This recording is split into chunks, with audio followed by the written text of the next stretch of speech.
Cette conférence Tous Digital, l'accompagnement des TPE. Avec moi, Étienne Sandéron de Diginov et Christophe Berth, donc Chambre de métier et de l'artisanat de région.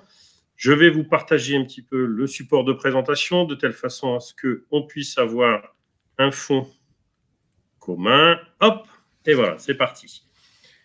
Donc, Étienne, est-ce que tu es avec nous? Oui, je suis bien là. Bonjour à tous. Mais bonjour. Avant qu'on démarre, une petite présentation de qui tu es et ton entreprise. Je démarre du coup? Allez, vas-y, fais une petite présentation. Ça marche. Donc, je suis Étienne Sandéron. Je dirige une société qui s'appelle Diginov, qui est une société de conseil informatique. On dirait aujourd'hui d'accompagnement à la transformation numérique. Et effectivement, je suis là pour vous parler de Tous Digital, puisque c'est ce qui nous fait travailler en partenariat aujourd'hui avec la Chambre des métiers de région, de la région Occitanie. Voilà. Donc, effectivement, le deuxième co-animateur, Christophe Berth, Chambre de métier de région. Et on va aborder un petit peu la notion de transformation digitale avec déjà des premières interrogations. On parle de numérique, on parle de digital, mais dans la réalité de l'entreprise, ça se traduit de quelle façon? Si on regarde un petit peu déjà les sondages qui ont pu être faits, notamment par France Num, hein, il n'y a pas très longtemps, puisque c'est un sondage qui date d'octobre, on voit bien que les dirigeants d'entreprise ont bien une vision de l'intérêt du digital, mais parfois on peut se poser la question, pourquoi faire? Il y a des questions relativement simples, hein, ou plutôt des pistes relativement simples. On voit déjà que la partie de relation commerciale avec le client évolue, pas forcément de la part de l'entreprise, mais aussi beaucoup de la part du consommateur. Hein, les habitudes de consommation changent.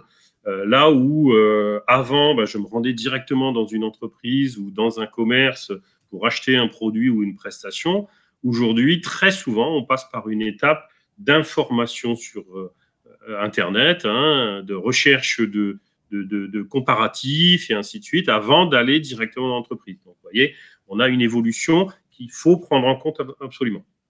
Bien évidemment, la partie visibilité, puisque Internet nous donne un accès, j'allais dire, sur un monde vaste et immense, avec des nouveaux marchés, éventuellement des gains de temps, et puis là aussi, on commence à le voir dans des activités de fabrication, des outils de production qui se digitalisent et qui permettent des organisations un tout petit peu différentes. Voilà. Si, on a fait des petits questionnements auprès des dirigeants d'entreprise, et si on regarde un petit peu quelles sont les pistes pour lesquelles le numérique les intéresse, clairement, c'est l'aspect commercial et prospection client qui arrive en premier. Hein.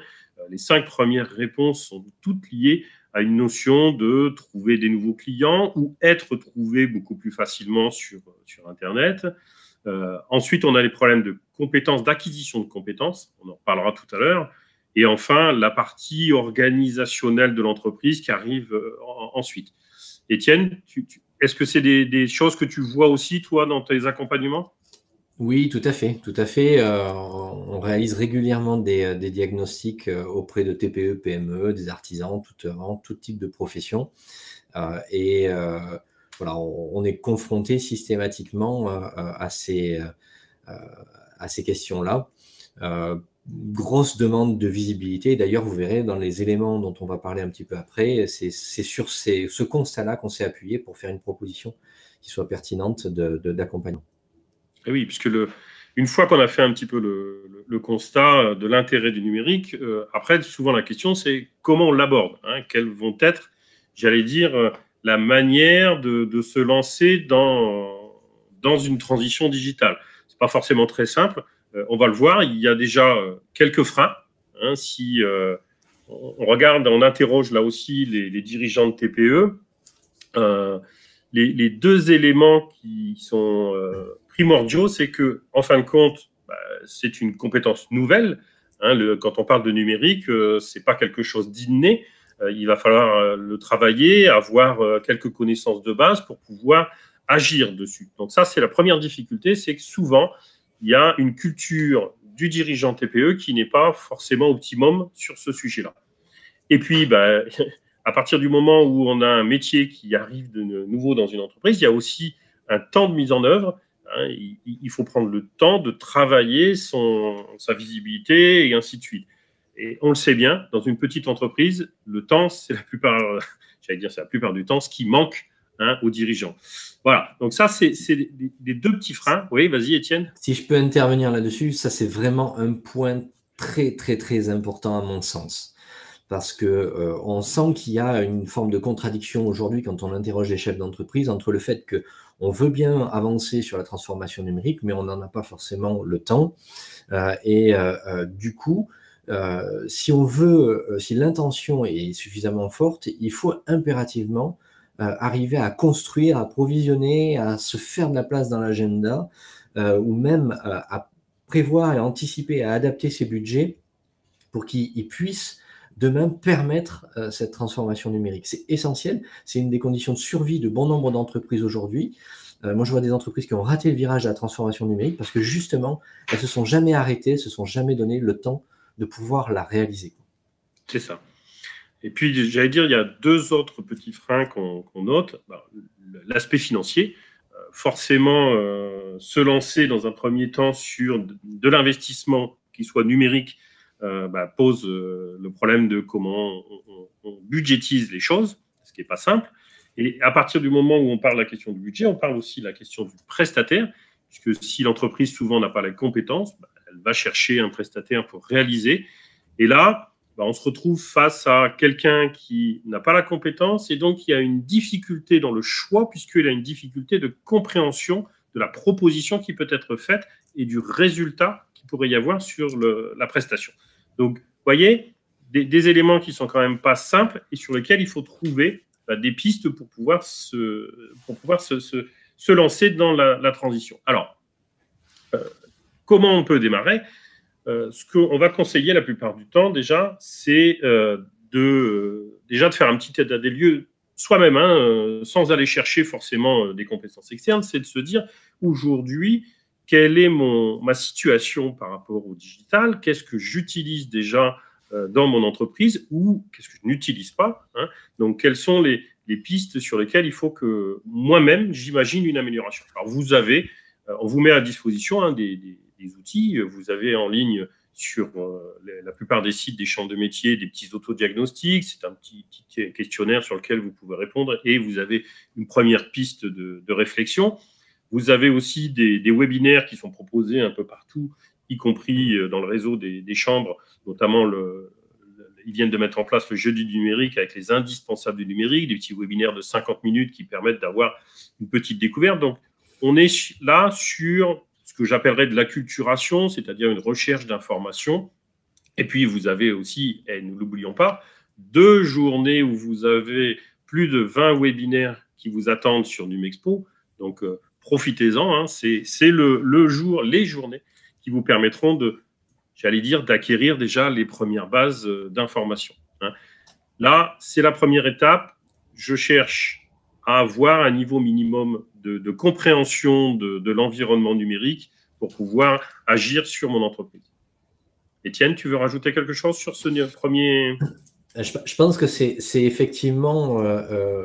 l'important, c'est de mettre de premières actions le pied à l'étrier, parce qu'effectivement, le manque de culture, c'est vraiment le premier obstacle qu'il faut arriver à passer. Donc, plus on va venir en proximité de ces informations-là et s'immerger, plus ça vous donnera de la visibilité sur ce qu'il est possible de faire et les retours sur investissement que vous pouvez en espérer aussi.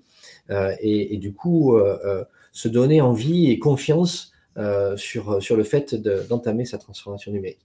Donc, sensibilisation, acculturation, il y a plein de dispositifs qui existent. Numexpo en fait partie, il faut vraiment foncer, quoi. Voilà.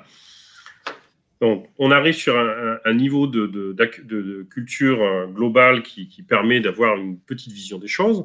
Si on va aller plus loin, le plus simple, ça va être effectivement de prendre attache avec un conseiller pour un diagnostic d'entreprise. L'idée, c'est de voir quel est le point de situation de l'entreprise.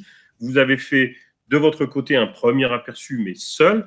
Là, on va aller vers quelqu'un qui a un niveau de compétence un peu au-dessus et qui va vous permettre de pointer un petit peu les éléments qui pourraient apporter un plus dans votre entreprise en matière de digital. Alors, là aussi, Étienne, tu es un habitué de ce genre de prestations. Qu'est-ce que tu rencontres la plupart du temps comme typologie de problématiques dans une entreprise ou de prestations possibles? C'est très variable, j'ai envie de dire, d'un métier à un autre. Là, on a eu une question, par exemple, dans le chat, qui dit moi, j'ai fait un sondage dans mon activité et curieusement, la réponse a été tournée vers le fait que les clients préféraient se rendre physiquement en boutique. Moi, c'est quelque chose que j'entends complètement. Pour moi, c'est pas étonnant. Et c'est des choses qu'on relève régulièrement dans les diagnostics qu'on réalise. Et c'est justement en creusant et en comprenant bien le métier de chaque entreprise que l'on peut avoir une réponse appropriée. Tous les secteurs d'activité n'ont pas des usagers en face qui ont les mêmes degrés de maturité. Là, peut-être que cette personne couturière, elle a en face des gens qui viennent habituellement ou avec lesquels elle échange régulièrement et qui sont intéressés pour aller plutôt dans des boutiques. Après, ça ne veut pas dire que le numérique n'aurait pas un complément intéressant, et là, ça peut être qu'un complément. Il y a d'autres activités qui se sont développées en étant uniquement digitalisées, donc sur une partie seulement du marché qui est disponible ou accessible. Ce sont des stratégies différentes, ce sont des façons de s'adresser aux clients différentes. Certains l'envisagent de manière complémentaire, d'autres, je dirais, il ne faut pas être non plus en avance sur son marché, il faut pouvoir répondre au bon moment par rapport à la maturité de son marché. Ce qu'il faut se dire, c'est que dans tous les cas, aujourd'hui, avec la crise qu'on a traversée, beaucoup de gens ont été familiarisés plus vite avec, par exemple, l'achat en ligne ou certains autres aspects numériques. Et de fait, les usages et les demandes s'est encore plus développé qu'elles n'étaient. Après, ce n'est pas encore 100% de la demande et il n'est pas question demain de remplacer. On est plutôt à faire du complément qu'à faire du remplacement. Donc, l'idée, voilà, c'est de se dire, j'ai un potentiel de croissance peut-être de 10, 20%. Pour certains, c'est beaucoup plus fort, ça dépend du métier. Et c'est bien l'objectif d'un diagnostic. Vous voyez, la question s'oriente tout de suite vers de l'e-commerce. Et en fin de compte, l'e-commerce n'est absolument pas la réponse générique à tous les problèmes des entreprises, certainement pas. Dans le cas de madame qui fait de la couture, c'est peut-être effectivement déjà d'être visible sur Internet, c'est peut-être ensuite de permettre la prise de rendez-vous, par exemple, mais certainement pas du e-commerce, puisque quand on parle de couture, la plupart du temps, on parle de prise de mesures physiques, on parle d'éléments qui obligent d'avoir un contact avec le client. Donc, on voit bien que en fonction du métier, de la typologie d'activité, de la taille de l'entreprise, on va avoir des réponses qui sont très différentes. D'où l'intérêt de faire le diagnostic et de se dire, bon, voilà les pistes éventuelles sur lesquelles je peux me lancer. Exactement. Sachant qu'effectivement, il y a deux façons de voir la transformation numérique. En tout cas, moi, il y a deux aspects que je prends en considération systématiquement. C'est d'une part la partie visible, la vitrine, comment on se vend, comment on communique avec ses clients, etc. Mais il y a aussi comment on produit pour ses clients, comment on est plus compétitif vis-à-vis des concurrents, comment on s'assure d'avoir un bon suivi du travail pour son client. Donc, ça peut être du traitement, entre guillemets, comme on dit, back-office, de ce qui va se faire dans l'arrière-boutique, de la préparation de commandes. Il y a tout un tas d'autres aspects sur lesquels on peut travailler en digitalisation et qui peut amener aussi de la pertinence dans la transformation numérique. Alors, la deuxième étape, c'est qu'on disait qu'il y avait une problématique de compétences à un moment donné. Donc, ça, quand on parle de problématique de compétences, on va forcément dire de la formation. Là aussi, les entreprises ont à leur disposition toute une série d'organismes de formation sur le numérique. Donc, il n'y a aucune problématique pour trouver des modules de formation qui permettent d'avancer un petit peu. Alors, avec des degrés très différents et encore une fois, des thématiques très différentes. Bon, là, j'ai mis quelques exemples de formations qui sont proposées dans le réseau des chambres, mais on va de la confection d'une page Facebook, de faire de la communication avec la publicité des Google Ads ou de faire une organisation de click and collect. On a toute une série de thèmes qui permettent de s'adapter en fin de compte aux besoins des entreprises. Bon, alors bien évidemment, à des degrés différents en fonction de l'organisme de formation. Hein. Là, vous avez toute une gamme possible. Rien que sur le réseau des chambres de métier, hein, c'est plus de 3000 artisans qu'on forme par an uniquement sur des thématiques numériques, avec plus de 31 000 heures de formation. Vous voyez, on a une activité relativement dessus. Et si vous consultez votre compte personnel de formation, par exemple, hein, vous trouverez des organismes qui forment au numérique de façon pléthorique. Tout à l'heure, Christophe disait, c'est effectivement l'aspect financier qui est un des points qui freine la transformation numérique des entreprises. Il existe énormément de dispositifs financés, les formations font partie des choses où on a de l'aide financière qui peut aider à moins subir sur ces aspects financiers. C'est valable pour les diagnostics, c'est valable pour tout un tas d'autres dispositifs. Il y a eu pléthore d'offres subventionnées par l'État ou d'autres organismes pendant la période du Covid et qui se poursuivent encore actuellement. Il faut vraiment en profiter. C'est le moment, parce que c'est pas du tout dit que dans les temps à venir, on ait les mêmes aides qui soient offertes. Et donc ensuite, si on veut aller un petit peu plus loin, là aussi, dans les programmes d'accompagnement, on a mis en place avec quelques entreprises type Copperbee et Diginov des formules d'accompagnement qui permettent cette fois-ci d'utiliser l'outil, de faire des expérimentations sur un programme qui s'appelle Tous Digital. Alors Étienne, peut-être que tu veux développer un peu sur cet accompagnement ? Oui, alors on a Thierry justement qui demande dans le chat, pouvons-nous avoir plus de précisions sur les offres subventionnées par l'État? Alors celle-là, c'en est une. L'État donc a lancé un appel à projet il y a presque un an maintenant pour pouvoir proposer une offre aux entreprises TPE, PME d'accompagnement. Donc c'est un accompagnement de 10 heures où vous allez avoir vraiment une mise en œuvre concrète de solutions digitales. Donc, par exemple, on a répondu à cet appel à projet, donc en groupement, Chambre des métiers, Copperbee et moi-même, pour pouvoir créer cette offre. Donc, cette offre d'accompagnement de 10 heures, elle est financée à 100% effectivement par l'État. Et on propose 4 parcours d'accompagnement différents. Un porte sur la visibilité, l'autre porte sur la gestion de ses clients, un autre porte sur la collaboration et un dernier porte sur le e-commerce. Alors, on ne traite pas toutes les problématiques, on n'a que ces 4 thématiques pour le moment, voilà, qui sont portées ici. Ça passe forcément par une phase d'acculturation digitale, parce qu'on a besoin de comprendre un petit peu vos projets avant de passer sur la mise en pratique réellement. Mais si vous venez par exemple suivre le module Gérer ses clients, vous aurez la possibilité de mettre en œuvre un CRM, d'intégrer votre liste de clients dans ce CRM et de commencer à avoir un suivi de votre relation client.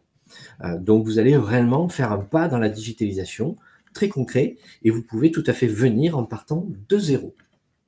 En tout cas, c'est l'objectif. Donc ça, c'est un des dispositifs qui est subventionné par l'État. Alors, il y en a eu d'autres avant. Celui-là, actuellement, c'est celui que l'on porte avec la Chambre des métiers. Voilà, donc sachez aussi que sur ces dispositifs, puisqu'il y avait une question dans le chat par rapport à tous les dispositifs de l'État, vous les retrouverez sur le site de France Num, qui comprend l'ensemble des offres proposées dans le cadre du plan France Relance, également sur les sites de BPI. Vous avez sur ces deux opérateurs l'ensemble des prestations qui sont subventionnées par l'État. Voilà. Et d'ailleurs, il y a un atelier France Num pendant Num Expo. Oui, il y a effectivement France Num qui intervient dans le cadre de Num Expo sur une conférence. Je ne sais plus la date, mais il y en a effectivement une. Et vous avez également, j'ai oublié de le citer, la région la région qui participe depuis 2018, si mon souvenir est bon, à ces opérations avec la prise en charge de diagnostics et d'ateliers de sensibilisation et d'acculturation sur le numérique. Voilà. Oui, vous avez également aussi des passes qui existent pour pouvoir financer des projets en lien avec le numérique, avec votre transformation digitale. Oui, avec toujours sur la région aussi, la possibilité d'avoir des aides cette fois-ci financières directes pour financer le recours à un expert, ça s'appelle les contrats expertise. Vous retrouvez ça sur le site du Conseil régional.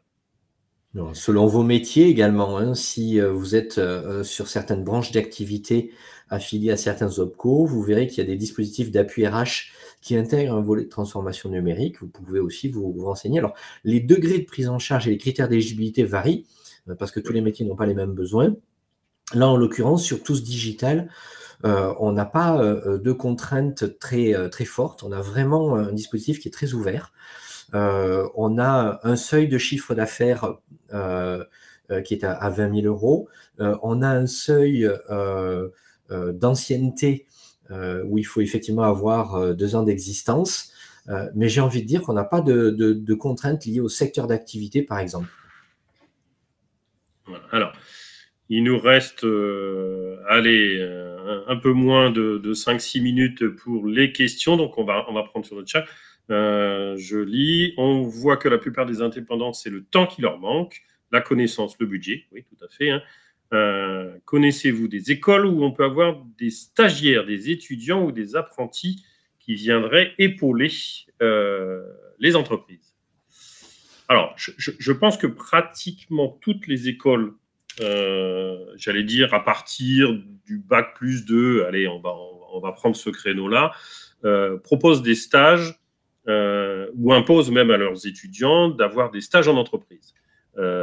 Donc, vous avez effectivement la possibilité de faire intervenir un étudiant, que ce soit sur des opérations type communication ou des opérations un peu plus liées à de l'organisation. Oui, ça se fait. Ça se fait. Alors, honnêtement, je n'ai pas en tête forcément des noms d'écoles, mais on trouve assez facilement ce genre de choses. Oui, ou même des personnes effectivement qui vont être capables de vous accompagner, comme c'était aussi suggéré. C'est pas forcément, on va dire, que des apprentis. Vous pouvez aller aussi chercher des personnes plus expérimentées, notamment par le biais de la Chambre des métiers ou du dispositif Tous Digital. Vous trouverez en face des experts qui seront là pour vous accompagner. Il n'y a aucun souci là-dessus. Et ce sera voilà, on va dire des accompagnements dimensionnés aussi, équilibrés par rapport à la dimension de votre structure. L'idée, c'est pas d'être dans quelque chose de démesuré non plus. Alors, on précise que l'intervention de la région, c'est cet après-midi. Tout ce qui va être mesure d'accompagnement, c'est à 15h, entre 15h et 15h30. Voilà, donc si vous avez des questions par rapport au financement des aides régionales, voilà, vous pouvez. Alors ensuite, j'en ai une. Je suis sur Google My Business. Mon entreprise n'est référencée que sur ma commune et non pas comme je le souhaite sur le département. Comment améliorer mon référencement? Ça, c'est une des questions qui revient régulièrement aussi dans les diagnostics. On va parler soit de référencement naturel, soit effectivement de mots-clés. Il y a des solutions qui existent, des solutions gratuites, j'ai envie de dire, où vous allez devoir améliorer certaines informations, certains renseignements sur Google My Business. Là, on ne va pas avoir une réponse technique aujourd'hui, mais si vous voulez avoir des éléments de réponse, n'hésitez pas à solliciter effectivement Christophe, parce que ce soit par l'intermédiaire des diagnostics où on peut vous amener de la connaissance, que ce soit par les formations que délivre la Chambre des métiers, ou que ce soit par Tous Digital, puisqu'il y a un volet aussi communication, vous aurez des éléments de réponse là-dessus. Alors, je précise, il y a une conférence des ateliers Google cet après-midi sur comment créer sa fiche Google My Business en 30 minutes. C'est ce que dit Frédéric, exactement. Voilà, c'est à 13h30, n'hésitez pas non plus. Vous voyez, on a un programme cet après-midi qui va répondre à toutes les questions. Bon, ceci dit, qu'est-ce qu'on a pas? Je suis assistante administrative et sur certains points, je peux vous aider. Voilà, on a des propositions d'aide directes sur le chat. Est-ce qu'on a d'autres interrogations? Non, on a répondu à peu près à tout le monde. Peut-on avoir des aides pour monter un studio de photo en extérieur? Alors, à brûle pour point, hein, la région a effectivement un certain nombre d'aides qui ne sont pas forcément tous liées au numérique. Ça peut être effectivement sur de l'équipement de matériel. On appelle ça les passes Occitanie la plupart du temps. Donc là, je vous conseille d'aller directement soit vous renseigner auprès de la chambre de métier de votre département, soit d'aller sur le site de la région sur lequel vous trouverez toutes les mesures d'aide, ou sur le hub de la région. Vous trouverez également toutes les mesures d'aide, y compris pour l'acquisition de matériel, qu'il soit en extérieur ou en intérieur. D'ailleurs, ça n'a pas grande conséquence.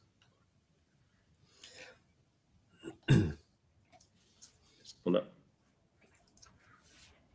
Il y a peut-être d'autres questions qui vont arriver. En attendant, effectivement, sur la disponibilité, ça c'est vraiment quelque chose que je rencontre au quotidien, le manque de disponibilité. C'est pour ça que sur le dispositif, par exemple, Tous Digital, on s'est dit voilà, qu'il était important de pouvoir vous mettre à disposition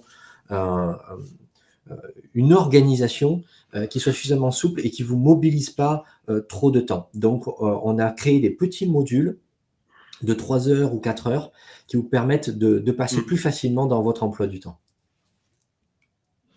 Voilà.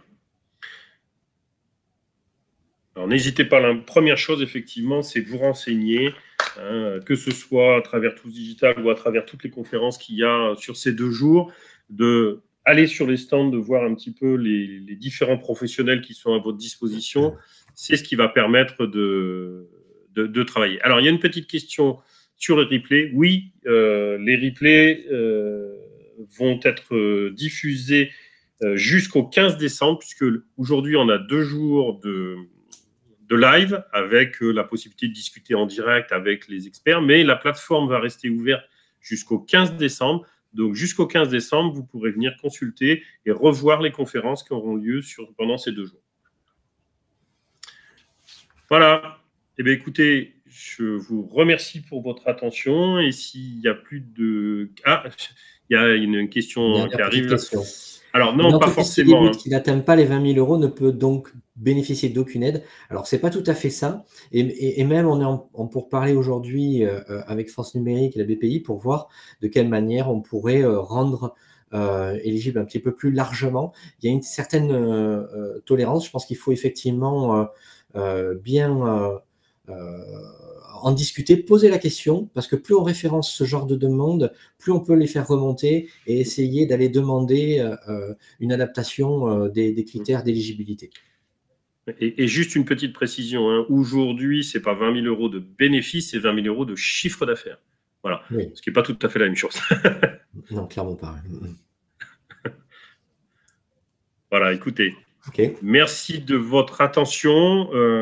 N'hésitez pas, nous sommes à votre disposition, que ce soit Étienne et moi.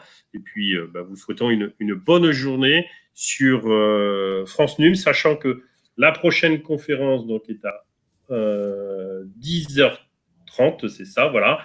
Et le thème, c'est comment améliorer votre présence sur le web au niveau local avec Cible Web. Merci à vous, bonne fin de journée. Merci à vous, au revoir. Au revoir.